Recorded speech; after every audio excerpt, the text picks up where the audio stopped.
Good. So what's wrong with hot pants? Number one, I have a wife and she's walking around with a skirt up to here. And then what's happening? Well, why do I want everybody to see her? What's the man? I mean, people looking and winking, they lusting for her, all kind of freaks and no good people on the streets. Why do I want my wife? She came bent over because the panties show if the wind blow. Horses show the behind. Cows and animals and mules. Human beings don't walk around out. Savages walk around with their behinds out.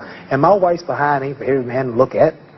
You understand? So it makes a lot of sense. So how can I protect my woman if I'm walking down the street, she's half naked, and some sadist run up and grab her? Hell, I shouldn't have put out there. If I got merchandise I want to sell, I put it in the window for you to see. So if I want my wife, why do I want everybody to see my wife? What's private? What's mine? Everybody looking at her. Which means what's wrong with it? How can you have a wife or somebody you love? Anything God made precious, nature hides it. You cannot find diamonds easy. You have to dig and dig and dig. Then you got to work to clean them. You cannot, you cannot find, listen, you cannot find gold. Everything God made valuable, He made it hard to get. Pearls, rubies, and ain't my oil. You have to dig, and half the time it don't strike. Everything God created that was valuable, He made it hard to get to. Ain't my woman more important than some diamonds and some oil and some gold when she's the field which produced my sons and daughters? Why should she walk around all nude in all of these design clothes? Her breasts is out. She's on the beach wearing clothes that show more than her panties when she go to bed. That's right. People don't just might as well come out with a brassiere on and her panties. She'd be more covered up than she do in the European style with just something covering up her nipple and just a little old G-string over, and she's walking out on the beach naked. These are savages. How am I have my daughter, my wife, or my woman walking around for her man? Ooh, look, I could do. Boy, if I could get to her. And what I want that for? She's mine. What do you mean, what's wrong with walking around half naked? And what our deen, how it came to preserve and protect.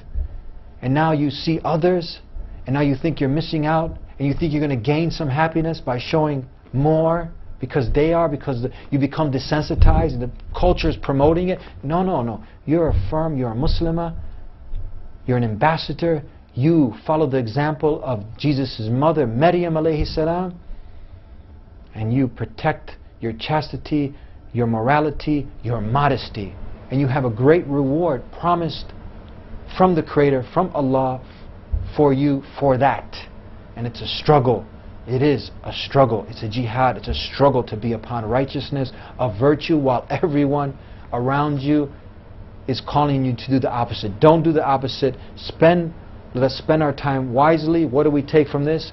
Throw out the CDs, throw out the music, the things that are enticing you, that are waking up these, not helping you to suppress the desires. They're waking up the desires and motivating you to the disobedience, to the displeasure of your Creator, Allah subhanahu wa ta'ala, and replace it with good messages, good tones, with good advice, with Quran, and let's tone it down. Use these social media tools for things that are constructive, that will help to increase the iman.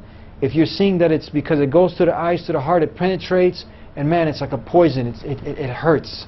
It hurts. Brothers, it hurts when you look at inappropriate things. You're not lowering the gaze. And same thing for the sisters. It hurts.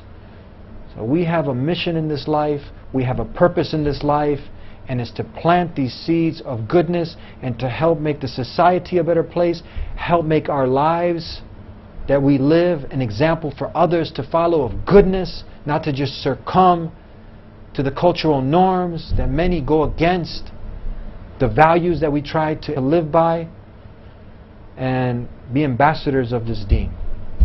I hope these few minutes that I spent with you can help motivate you, can help encourage you to spend more time with the Quran, to spend more time learning our deen, because it will only benefit you in this life. And definitely, every second that you spend learning the deen, it's an act of ibadah. There's no time lost. But when you spend time on these other things, you're losing much time and you're accumulating only hurt, heaviness on the scales that we don't want to fill. We want to fill the other ones. The good one on the right that the Melek is writing. That's it. Thank you for spending a few minutes with me. Tune in every week.